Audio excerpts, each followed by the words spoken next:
No, you're doing it all to bring on the full thing.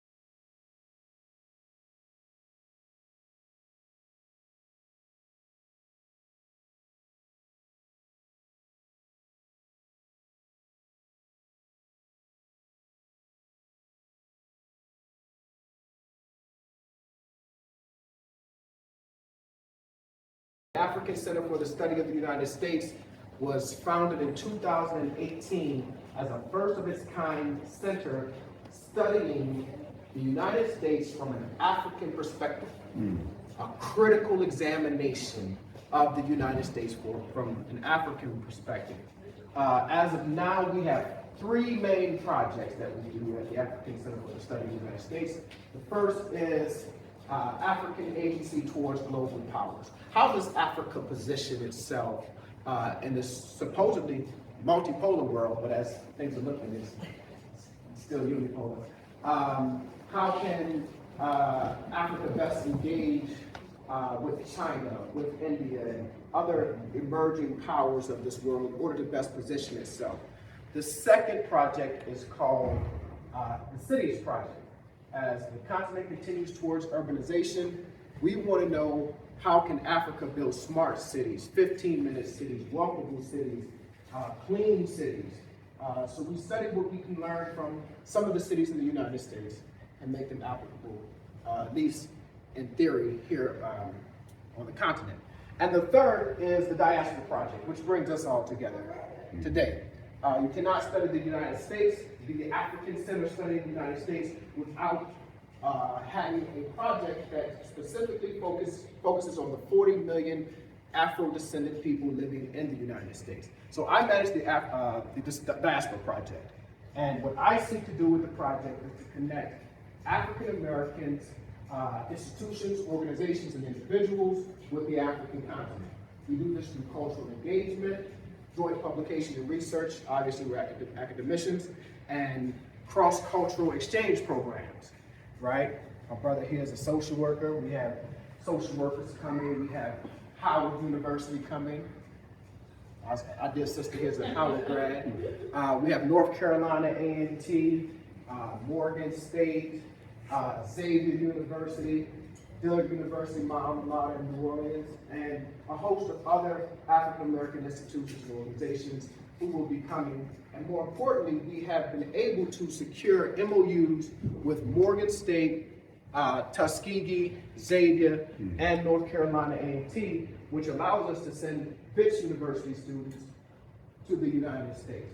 So we're super excited about that. Now, Bob was supposed to give a talk, but I'm going to give a little talk. Y'all mind about talking? Yeah. So I often get asked, why are African Americans moving to Africa? Like, I'm sure you guys have experienced it. You get in the Uber, they hear the accent, and you live here, why do you want to live here? And I did a little thinking about it, and I think it is the juxtaposition of two dreams, the American dream and the African American dream. And they have always been diametrically opposed. Because the dream of the slave cannot be the dream of the slave master. And when I think about the American dream, it's transaction.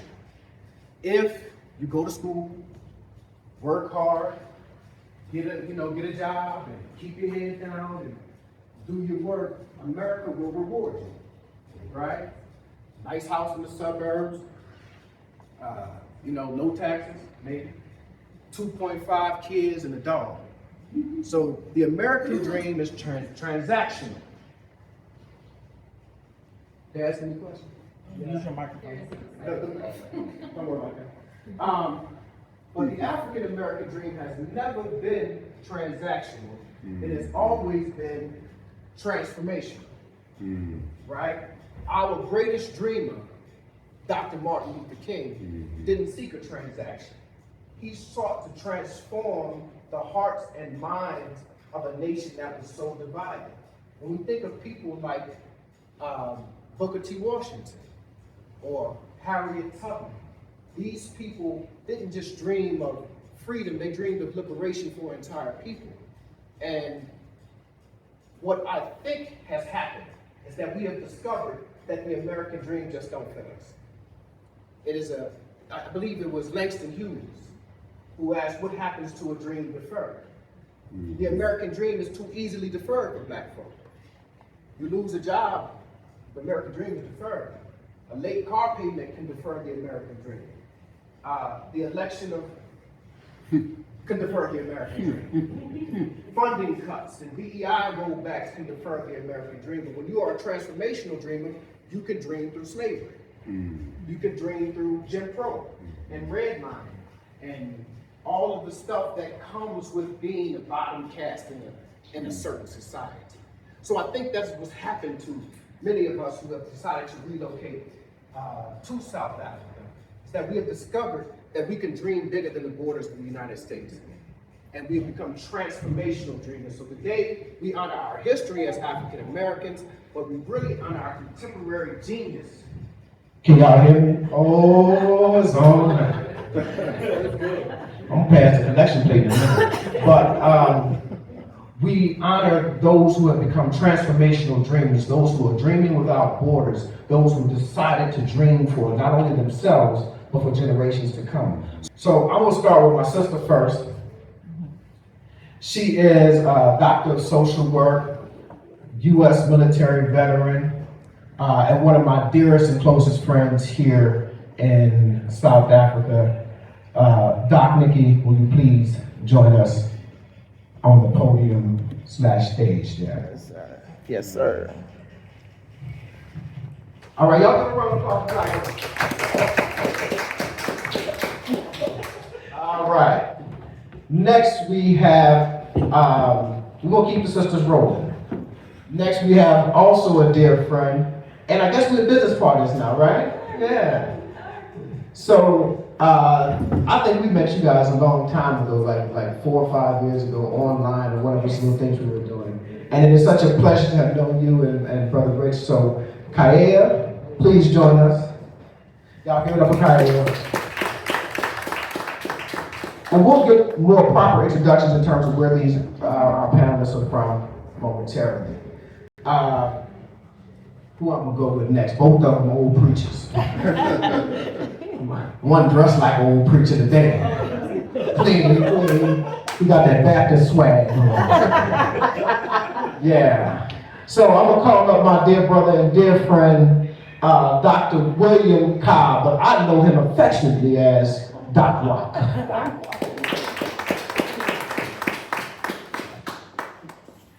And last but not least, certainly not least, my dear brother and dear friend, Brother Scott Norris. Please come. Scott, you're from Ohio. Ohio. And Florida, Philly, and Oak Cliff. Oak Cliff in the house.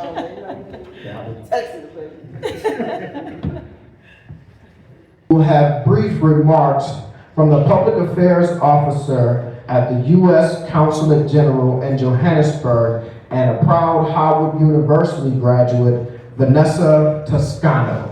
Y'all give it up, Vanessa.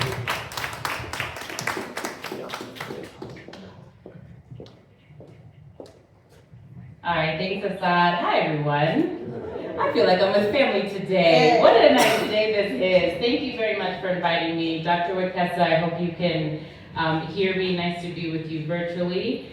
I had a bunch of remarks, but I think I'll keep it quick so we can get to the panel. I'd like to just introduce myself, and then I'll share a bit about why I was invited today. My name is Vanessa Rosier Toscano. I grew up in Connecticut. As was mentioned, I went to Howard University, studied communications, and stayed for a little while and decided to join the Department of State.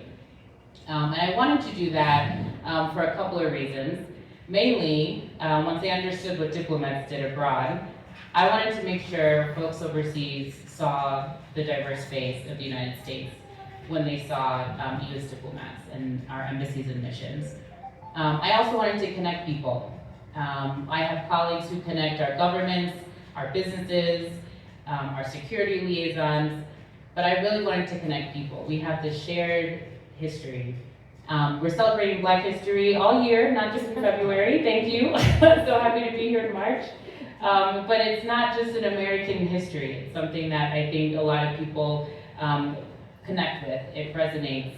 And we have shared struggles and shared successes. So I'm really excited to hear about some of those from the panel today. And on behalf of the U.S. Consulate, we started on this journey with WITS Access in 2018.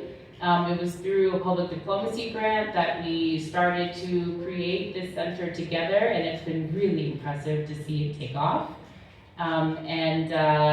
WITS is also one of the largest contributors to Fulbright Scholars from South Africa. And so there are 69, I believe, Fulbrighters who have gone to study and research in the United States on that scholarship program. So really happy to deepen and continue our engagement with WITS. I think the Fulbright program, right, Salilo, is open now if folks are interested in pursuing a fully funded master's program. So please reach out to us if that's of interest to you. And without further ado, I'll let the panel get started. Thanks for having me.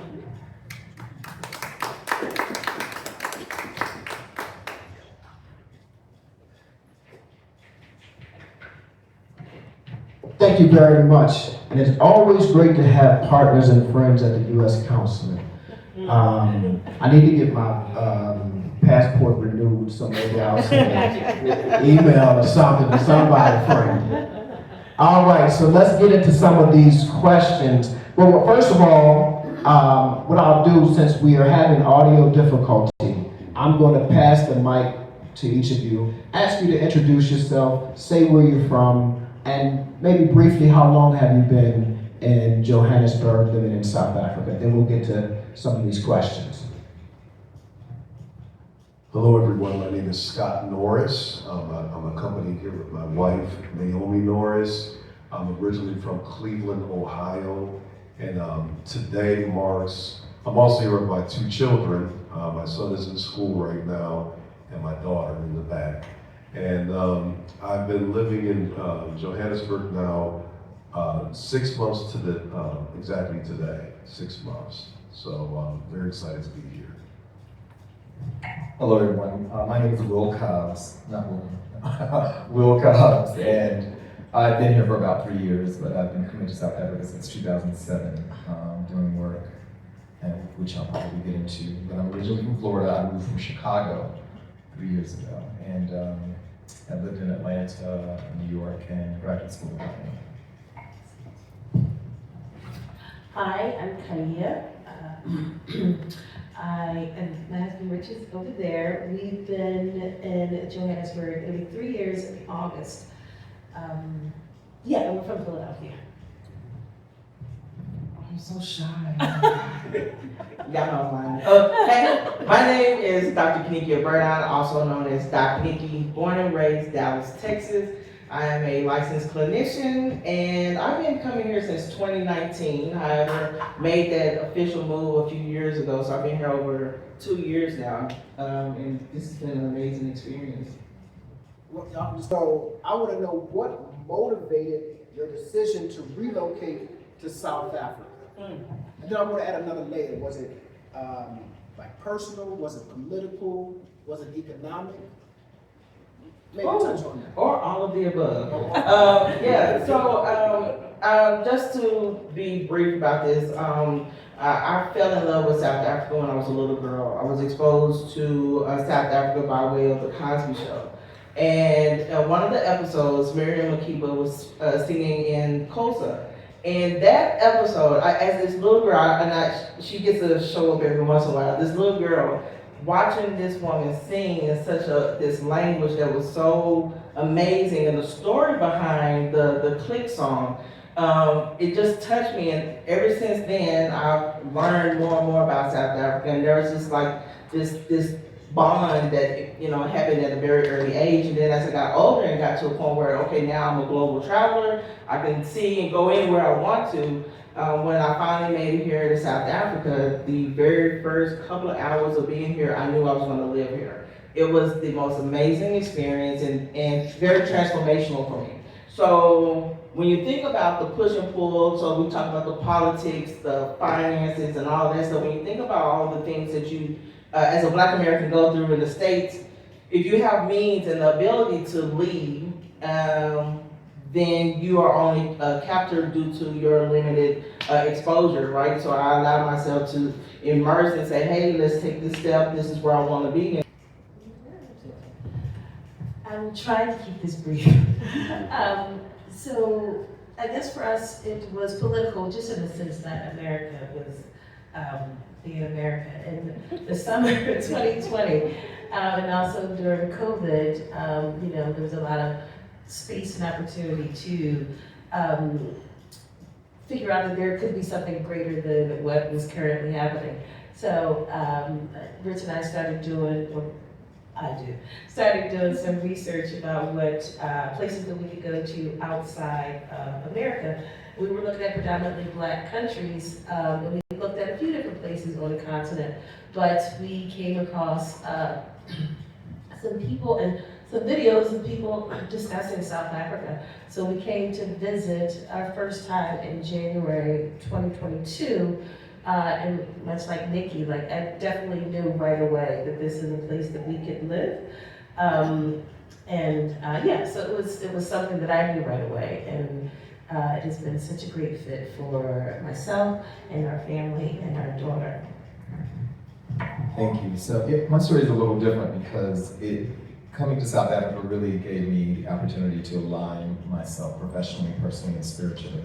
My first exposure was in the mid-'80s when I was a freshman at Morehouse College in Atlanta. And my mentors were traveling to Africa, so I was hearing about all those stories and watching them come back with all these different kinds of arts and artifacts, and just so excited as a teenager to see that.